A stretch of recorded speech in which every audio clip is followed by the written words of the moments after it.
हाँ, good morning everyone. नवीन chapter है, we will get into geometrical part of it. Algebra part अपन ने काफी कवर किया है, बट अभी ज्योमेट्रिकल पार्ट में जाएंगे। ज्योमेट्रिकल पार्ट का पहला है पार्ट 1 सा chapter 5, that is straight line. Okay, तो हेडिंग देना चैप्टर का और फॉर्मूले पेज करके एक फॉर्मूला हेडिंग डाल उसके नीचे, एंड ये पूरा वीडियो पॉज करके एंड टू एंड यहाँ तक लिख लेना।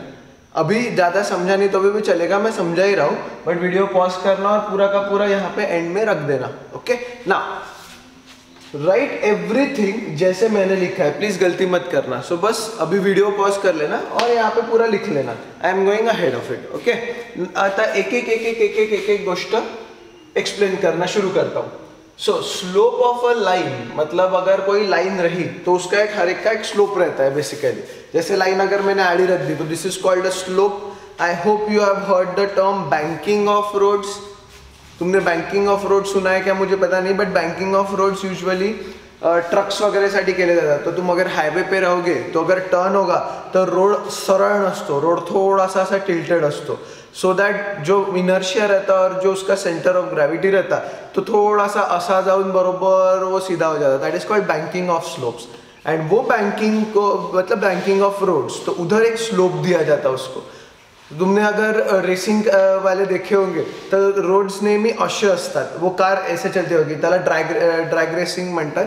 तर त्याचा जो ट्रॅक्स असतात उसको इधर इतना बैंक किया जाता है सो दैट इतने फास्ट रहते कि ते यार डायरेक्शन में, अगर उसको सीधा गया और उसने उतनी स्पीड में पलटने की कोशिश की तो गाड़ी टॉपल होती है। That's why they are banked. So banking means they are given a certain slope. एक लाइनचा असा स्लोप असतो, एक लाइन ऐसी मैंने निकाल दी तो उसका एक स्लोप होने वाला है, बराबर है। कुछ ना कुछ एंगल पे मुड़ा है बेसिकली, तो उसको अपन टॅन थीटा बोलते हैं। स्लोपला काय म्हणतो, टॅन थीटा।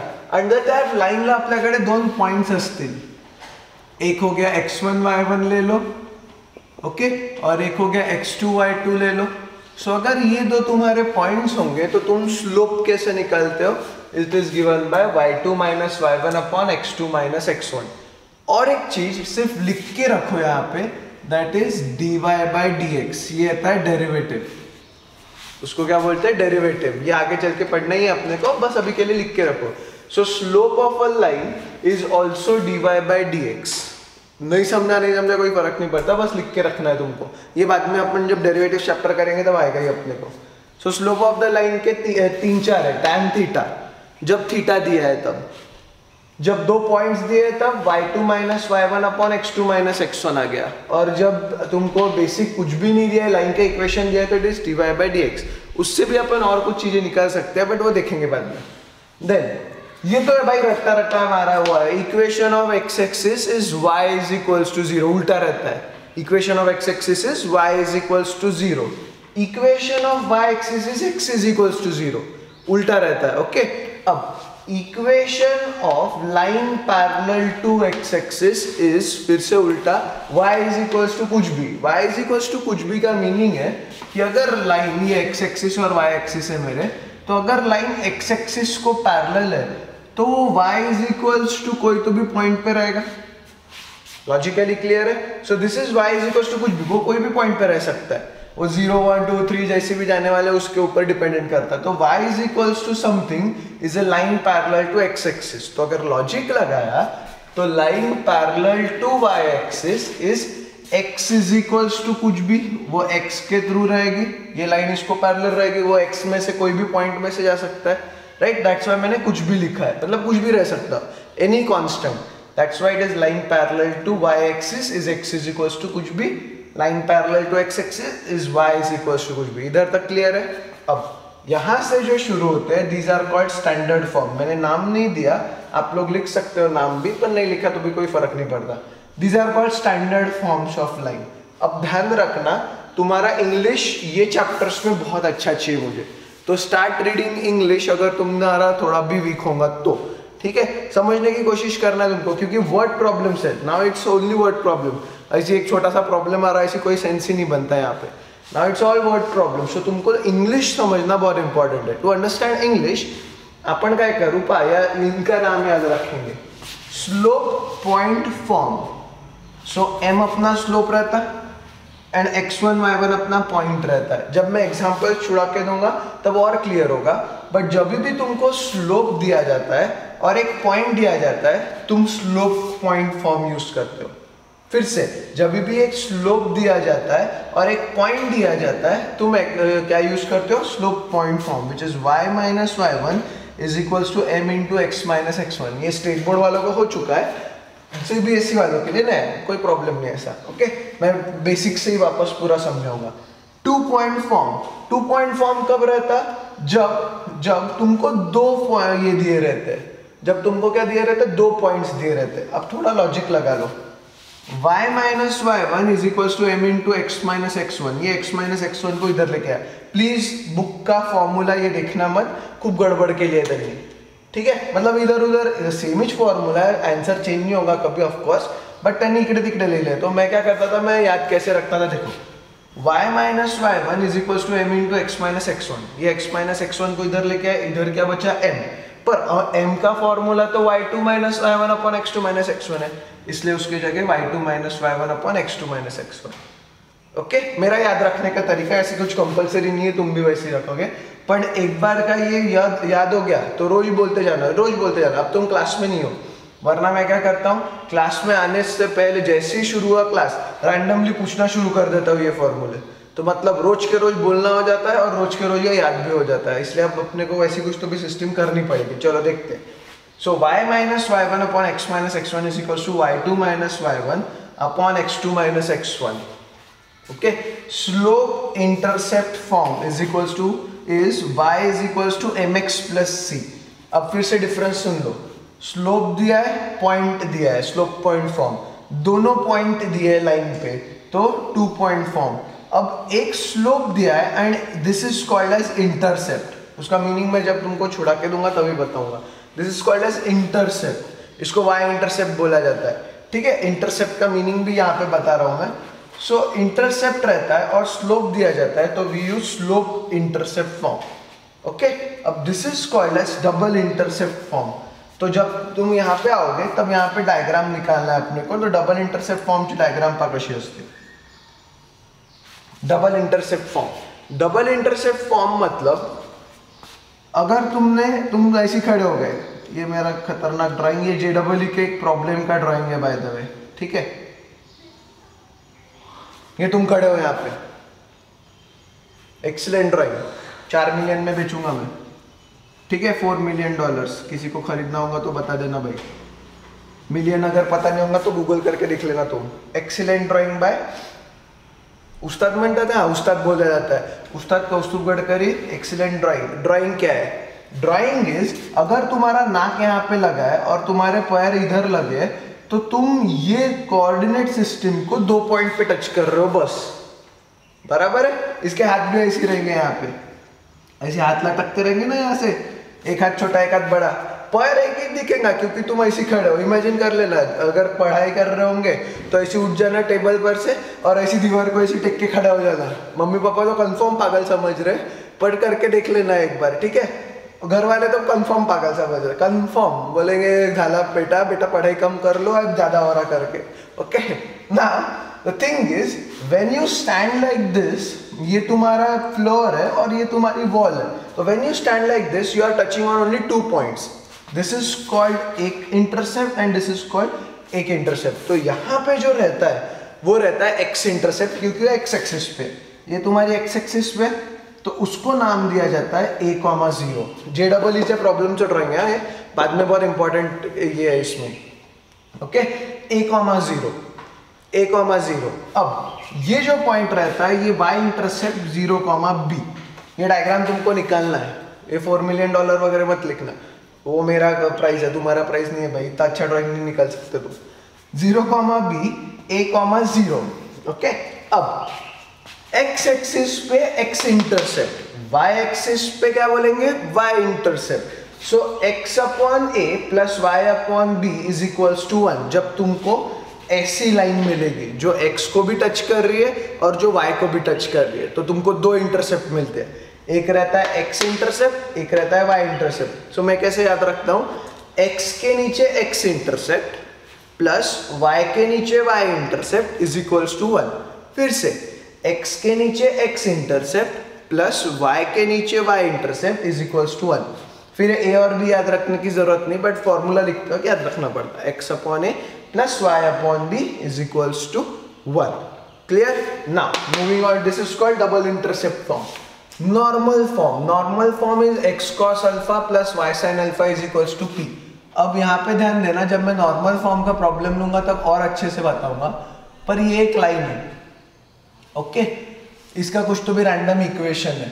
अब ये जो परपेंडिकुलर मैंने लाइन को ड्रॉ किया वो अल्फा एंगल बनाता है, वहां से ये डायग्राम भी तुमको निकालना है।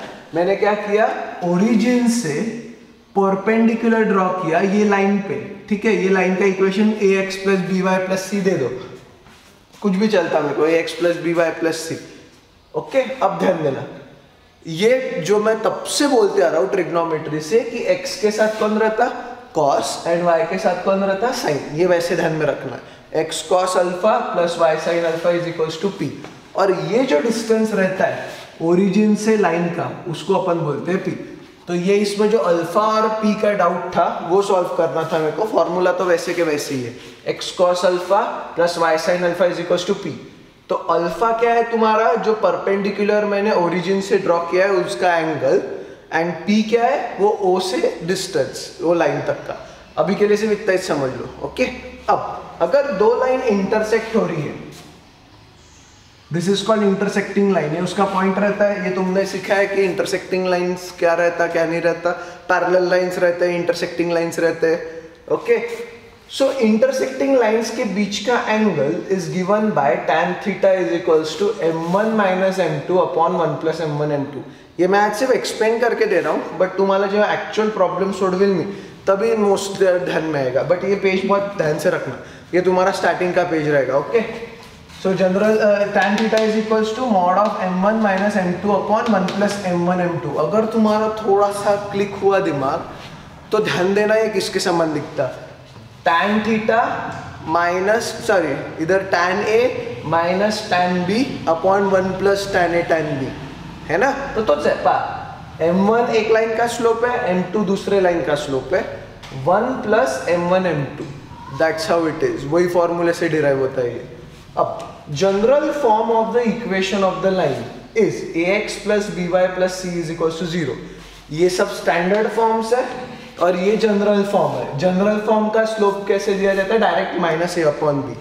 एग्जाम्पल से कैसे बताऊंगा मैं, अगर यहाँ पे मैंने लिखा 3x plus 4y plus 7 is equals to 0, general form है, ओके। तो इसका स्लोप क्या रहता, माइनस 3/4 सॉरी, क्या रहता है इसका स्लोप, माइनस 3/4।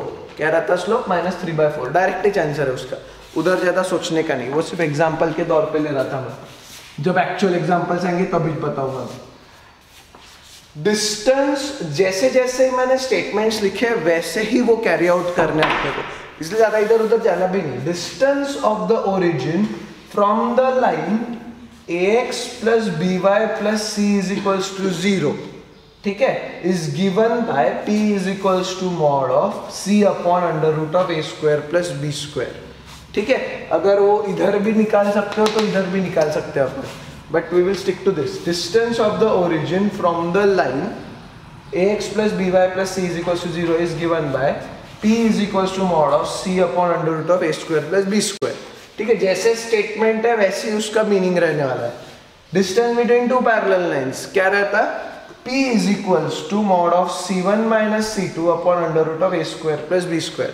अब एक दो चीजें और लिख लो 15th पॉइंट पे। 15 पॉइंट में slope of parallel lines are always same, मतलब अगर दो पैरेलल लाइंस है जिसका स्लोप m1 और m2 है तो वो m1 is equals to m2 रहते हैं, ठीक है। और आखिरी point is slope of perpendicular lines. Perpendicular को मैं ऐसे लिख रहा हूं, परपेंडिकुलर लाइंस, इसका मीनिंग भी बता दूंगा मैं। इज अगर दो लाइंस परपेंडिकुलर है, परपेंडिकुलर मतलब एक दूसरे को 90 डिग्री, तो वो क्या रहता है, m1 into m2 is equals to -1। इसको याद कैसे रखना मैं बाद में बताऊंगा, ठीक है। तो ये दो एक्स्ट्रा की चीजें हैं। Slope of the parallel lines are always same, m1 is equals to m2। Slope of perpendicular lines is m1 into m2 is equals to 1 and ये तुम्हारे -1, ये तुम्हारे पूरे फॉर्मूले। Okay, next is our section formula. इसको section formula नाम नहीं दिया मैंने, ये भी फॉर्मूला पेज पे निकालना तो है तुमको। कौन सा नंबर, अब नंबर भूल गया मैं, तो दिस इज सेक्शन फॉर्मूला। ये क्या है तुम्हारा सेक्शन फॉर्मूला। अब तुम रट्टा तो मार के आते हो ये सेक्शन फॉर्मूला, बट बाद में क्या होता है, तुम रट्टा मारने के चक्कर में ये भूल जाते हो कि m किसके साथ जाने वाला है, n किसके साथ जाने वाला, फिर तुम mx1 हो सकता है क्या सर, mx2 हो सकता है क्या। Okay, we will forget about that. Formula रट्टा नहीं मारायचा, ये तो भी नहीं। अब मैं ग्रुप पे डालने वाला हूँ कि ये ऑरेंज क्या रिप्रेजेंट करता है। So this is president who looks like orange, president who looks like an orange, dictator who looks like a pineapple। ये मैं ग्रुप पे डाल दूंगा, ये पब्लिकली बोल नहीं सकते भाई, अपने वीडियोस पब्लिक है, किसी को फालतू ये हो गया तो पता चला मैं वर्ल्ड वॉर 3 शुरू कर रहा हूँ। Okay, so we can not say it on camera, but मैं तुमको ग्रुप पे डाल दूंगा तो तुम हंसते रहना अकेले कैमरे, मतलब जब भी वीडियो देखोगे। घर वाले तो पक्का पागल समझ, घर वाले वैसे भी पागल समझते अपने को, सो कोई पॉइंट ही नहीं उनको कि ये कर रहे हैं। तो जब तुम ऐसे कैमरे के इसके सामने हंसते रहोगे तो घर वालों को डाउट आएगा, ये तो पढ़ाई कर नहीं रहा भाई करके, ये तो टाइम पास कर रहा। ओके, तो उनको बता देना, उनको भी बता देना, और बता देना कि ये पढ़ाई का ही पार्ट है। जैसे अगर मैंने इसके पहले तुमको बताया था कि डबल इंटरसेप्ट फॉर्म में ऐसे खड़े होना और दीवार को जाके ऐसे टेक लेना, तो घर वाले तो कंफर्म पागल समझ रहे, पूछ भी लेंगे तुमको क्या हो गया बेटा, ज़्यादा पढ़ाई कर रहे क्या करके, और ऐसे खड़े हो जाना बस, और कुछ भी बात नहीं करना, ऐसे जाके खड़ा हो जाना घर वालों के सामने ऐसी दीवार को टेक के, ठीक है। सो सेक्शन फॉर्म्युला कैसा आहे की we use to remember lot of things and आपल्याला त्या ह्याच्यात विसरून जातो की आपण कर क्या रहे। ओके, तो सेक्शन फॉर्मूला क्या म्हणतो कि it should be mx2 mx1, क्या चल रहा है अपने को पता नहीं, तो अपन ये दो कंट्रीज लेंगे, ठीक है, जिसका प्रेसिडेंट ऑरेंज समान दिखता और जिसका डिक्टेटर पाइनएप्पल समान दिखता है। I will use the word dictator. अब तुम दिमाग जी के अच्छा होगा तो थोड़ा सोच सकते हो, नहीं तो मैं ग्रुप पे भेज ही रहा हूँ ना। इन दोनों के वजह से ऑलमोस्ट वर्ल्ड वॉर 2 शुरू हो गया था। दोनों पगले, दोनों अतिशय भयताड़ असतात ना, ते दो जो बेवकूफ रहते हैं, जो जिसके कारण बहुत कुछ होता है, वो दो बेवकूफ रहते ही। तो ये दो अपने वर्ल्ड में है, ठीक है, ये दो अपने वर्ल्ड में है। अब जैसे वर्ल्ड वॉर 3 की बात आती है, we were on the brink of world war 3, ठीक है, हो सकता था, ऑलमोस्ट आ गए थे अपन उसके आसपास। 2020 की बात है, ऐसी बहुत पुरानी बात नहीं है। हो सकता था कि वर्ल्ड वॉर 3 हो सकता, बट नहीं हो, चलो शुक्र है। ओके ना, कैसे होता है, कोई कितना भी बड़ा बेवकूफ रहे बट वो खुद की टांग पे मिसाइल नहीं गिराता। कॉमन सेंस, बराबर, वो खुद की टांग पे मिसाइल नहीं गिराता भाई। तो वो क्या करेगा, ये एम से जो अटैक जाता है वो जाएगा इसके इधर x2 पे, ठीक है, उड़ते हुआ एकदम मिसाइल गया भाई। इसने यहाँ से न्यूक्लियर लॉन्च किया। न्यूक्लियर तुमको पता ना कहाँ जाएगा, एक तो पाण्याच्या आतून सबमरीन्स मधून, नहीं तो जमीन के नीचे से। तुमने अगर मूवीज देखे होंगे तो तुमको पता है, ऐसी न्यूक्लियर वॉर म्हटलं तो ऐसी जमीन ऐसी पार्ट होता आणि तिथून अशी मिसाइल निघते। ओके, अब पुराने सामान जो हिरोशिमा नागासाकी न्यूक्लियर किया था यूएसए ने जापान के ऊपर, तब उन्होंने प्लेन से गिराए थे। अब वैसा नहीं रहा, अब टेक्नोलॉजी एडवांस हो गई, सो दे आर रिमोटली कंट्रोल्ड। तो उसने छोड़ा है यहाँ से, अगर मैंने इसके नाम ले लिए स्टेट से या इसके जगह के, तो तुमको समझ जाएगा मैं किसकी बात कर रहा हूँ। Again can not say that on camera, झगड़ा हो जाएगा बहुत बड़ा, ठीक है। तो ये इतना भी बड़ा बेवकूफ़ नहीं है कि ये खुद पिच मिसाइल गिराएंगे, है बेवकूफ एक्सेप्टेड, बट इतना नहीं है कि कुछ वर्ती मिसाइल बढ़े। सो ये missile will always go to इधर, इसके ऊपर। अब भाई इसका दिमाग खराब हो गया है, तो ईगो वाले दोनों दिमाग खराब हो गया, ये बोला ऐसे नहीं चलता भाई मेरे को, तो इसने भी छोड़ दी मिसाइल, ये आई इसके x1 पे। ओके, सो अपना आंसर क्या हुआ, सेक्शन फॉर्म्युला कसा म्हणता तुम्ही पहा। सेक्शन फॉर्म्युला इज ऑलवेज, मतलब section formula is a point which is a line which is divided by a point, a line which is divided by a point. उसके दो रहते हैं, एक रहता इंटरनल, एक रहता external. This is internal division, ठीक है, दिस इज इंटरनल डिवीजन। अब अगर मेरे को सेक्शन फॉर्मूला लिखना ही है तो ये क्या हुआ, ये पहला वाला हुआ, ये एयर अटैक रहता अपना, ठीक है, एयर अटैक रहता कि ऊपर से मिसाइल जा रहे हैं, दूर दूर से लोगों को दिख रहे हैं, एक के से इस पे सिटी पे गिरा, फिर इसका दिमाग खराब हो गया तो इसने हुआ, वर्ल्ड वॉर शुरू हो गया, वर्ल्ड वॉर शुरू हो गया 2 कंट्रीज के कारण, बिकॉज इसको सपोर्ट करने वाले कुछ रहते, इसका पता नहीं कि इसको सपोर्ट कर रहे कि नहीं कर रहे, पर करते कुछ लोग। Okay, so for that x is equals to, पहला कहा गया m से, सो m से कहा गया वो x2 तक, ठीक है, फिर n से कहा आया x1 तक अपॉन m प्लस n, तो रट्टा मारने की जरूरत नहीं, बस इतना ध्यान में रखना है कि कोई भी खुद पे अटैक नहीं करता, कितना भी बेवकूफ हो जाए। फिर बोले ऊपर से अटैक हो गया, बोर हो गए ऊपर से अटैक करके, फिर पानी से अटैक शुरू किया अपन ने पानी से अटैक शुरू किया, तो जैसे ही पानी से मतलब उनके सबमरीन्स वगैरह रहते हैं, अगर तुमने एक अच्छी मूवी देखी होगी तो तुमको पता चलेगा, गाजियाबाद करके, ठीक है, गाजी नॉट गाजियाबाद, गाजी करके, गाजी का खूब सुंदर मूवी है, it is based upon India और इसके इसमें इंडियन ओशन में एक फाइट हुई थी जो सबमरीन टू सबमरीन हुई थी, बहुत ही इंटरेस्टिंग था वो, so it was that. Okay, तो सबमरीन से अटैक हुआ भाई, तो इसका मिसाइल खुद पिट जाएगा क्या फिर से, नहीं, कहा जाएगा m से लेके हो जाएगा y2 तक और n से लेके कहा आएगा y1 तक, बराबर। इसने अगर अटैक किया तो इसका दिमाग खराब होना है, तो ये भी पानी से अटैक करूंगा, बोले ईगो है दोनों में, तो अगर मैंने बोला इफ आई से मुझे y वाला निकालना है तो what I get is y is equals to m से गया y2 तक my2 plus ny1 upon m plus n, ये हो गया तुम्हारा सेक्शन फॉर्मूला। क्या झाला तुमचा सेक्शन फॉर्मूला। अब ज्यादा सोचते हैं और फिर इंटरनल डिवीजन छोड़ दो, इधर बीच में minus minus minus minus, that's your internal external division, this is your internal division, दोनों के बीच में प्लस प्लस, एक्सटर्नल डिवीजन दोनों के बीच में माइनस और माइनस, दैट्स इट, और कुछ भी नहीं करना है, this is your section formula. Next topic basically is your locus, बहुत डिफिकल्ट नहीं है पण it gives trouble in JEE, ठीक है, लोकसचे प्रॉब्लेम त्रास देतात। सो लोकस काय राहतो, it is a set of points which satisfies a condition, बहुत भारी इंग्लिश हो गया बट सुनते जाओ, it is a set of points which satisfies a condition, geometric condition म्हणतो आपण त्याला। सो अगर मैंने बोला फॉर एग्जाम्पल मैंने एक घोड़े को एक ऐसी झाड़ से बांध दिया, ठीक है, again an excellent drawing by उस्ताद कौस्तुभ गडकरी, झाड़ है ये, बराबर, उसको 2-3 फल लगा देंगे अपन, ऐसी फल लगा देते उसको ऐसी, ओके, एक्सेलेंट ड्राइंग बाय मी, देन ऐसी उसको एक स्ट्रेट लाइन में, अब घोड़ा बनाना है भाई खूपच मुश्किल है, जब तक मैं तब तक कोई टेंशन नहीं है, इथे असा घोडा, त्याच्या मानेला बांधलाय आपण घोड़े का मुंह, ठीक है, और ये घोड़े के पैर और ये घोड़े की पूंछ, वाह, ठीक है, excellent drawing, again sold in $5 million, sold in $5 million, जिसको खरीदना है बता देना मेरे को, मनी ट्रांसफर कर देना, बैंक अकाउंट जैसी मैं पब्लिकली नहीं देता, मेरे को बाद में पूछ लेना ना। इफ आई से, ये पक्का रोप है, ऐसा सरल रॉड है, वो फोल्ड नहीं होता, ये this is a straight line, मतलब वो फोल्ड नहीं होने वाला कहीं भी आके।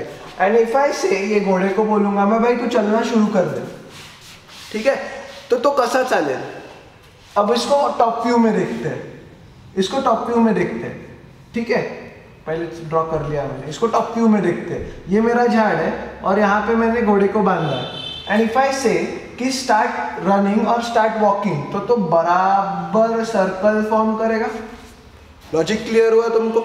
सो अगर मैंने वो एक पर्टिकुलर ज्योमेट्रिक कंडीशन सेटिस्फाई कर रहा है and that geometric condition was circle, उसने क्या बनाया सर्कल, तो वो पॉइंट का, ये पॉइंट का लोकस इज अ सर्कल, ये पॉइंट का लोकस इज अ सर्कल, ठीक है। इसका मीनिंग क्या है, अगर मैंने ये पॉइंट को मूवमेंट दिया तो वो जो ज्योमेट्रिक कंडीशन प्लॉट करने वाला है वो उसका लोकस रहता है।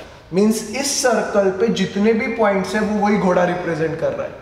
लॉजिकली क्लियर है? Okay, so this is locus. Locus की डेफिनेशन क्या है, डेफिनेशन लिख लेते हैं। Set of points satisfying a given condition, given geometric condition, ठीक है। अगर मैंने किसी को बोला यार तू सीधे लाइन पे चल, तो उसका locus will be a straight line. अगर मैंने बोला तुमको यार घोड़े को ऐसे बांध के चलाओ, तो it will be a circle. Similarly अपने प्लैनेट्स सोलर सिस्टम में, ये तुमने पढ़ा है, प्लैनेट्स रिवॉल्व अराउंड अ सन, और वो पार्ट सर्कल नहीं रहता, तो ऐसा इलिप्टिकल रहता है। दिस इज माय सन, ऐसी बचपन में निकालना सिखाया था हमको, उसके ऊपर कभी कुछ सिखाया नहीं हमको, सन ऐसे निकालते भाई, ठीक है। तो सन अगर ऐसे निकाला, तो my planet earth is revolving around this manner, revolving around this manner which is ellipse. तो ये जो पूरा पाथ है, ये पूरा का पूरा मेरा अर्थ प्लॉट करने वाली है। तो अर्थ जो पॉइंट है, दैट इज उसका लोकस जो रहने वाला, वो ये इलिप्टिकल पाथ रहने वाला है। Okay, so this is called locus. Whenever that point satisfies a certain geometrical set of points, satisfies a certain geometrical condition, उसको क्या बोला जाता है? लोकस। लोकस थोड़ा त्रास देतो इन JEE, इधर बहुत चिल्लर है लोकस का काम। बट लोकस काय म्हणतो यार, अगर मैं ऐसी घूम रहा तो मैं ऐसी घूमूंगा, वो परफिक्स्ड है ना। ये क्या अर्थ ऐसी घूम के आता क्या वापस? नहीं, अब ऐसे हो गया तो गए भाई अपन, ठीक है।